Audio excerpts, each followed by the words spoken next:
అయ్యండి మనకి dry fruit laddu orders తో పాటు చాక్లెట్ ఆర్డర్స్ కూడా చాలా వచ్చాయి. మరి చాక్లెట్ తయారు చేయాలి అంటే వాటికి కావాల్సిన పదార్థాలు కావాలి కదా, అందుకే అవన్నీ తీసుకుందామని బేకర్స్ హబ్ కి వచ్చేసాను.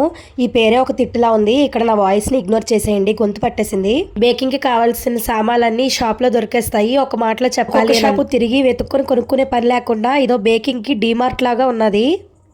ఈ షాప్ లో గ్రౌండ్ ఫ్లోర్ అంతా బేకింగ్ కి వాడే పదార్థాలు ఉన్నాయి. Chocolate moulds, cake moulds, cake తయారు చేసుకునేది అసలు ఒకటి కాదండి, ఏ టు జెడ్ ఇక్కడ ఉన్నాయి. ఇది ఒక్క షాప్ కి వస్తే చాలు.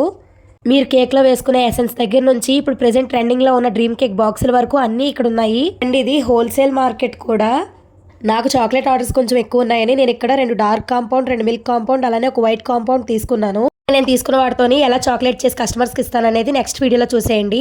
ఈ షాప్ నేమ్ వచ్చేసి బేకర్స్ హబ్. నేను తిట్టాను అనుకున్నారు, ఆ షాప్ నేమే అంతా. ఈ అడ్రస్ వచ్చేసి విశాఖపట్నం ఎంవిపి జంక్షన్ రైతు బజార్ ఎదురు సందులోనే ఉంటుంది. కావాలనుకునే వాళ్ళు విజిట్ చేయండి. మన ఛానల్ ని సబ్స్క్రైబ్ చేసుకోండి. Bye bye.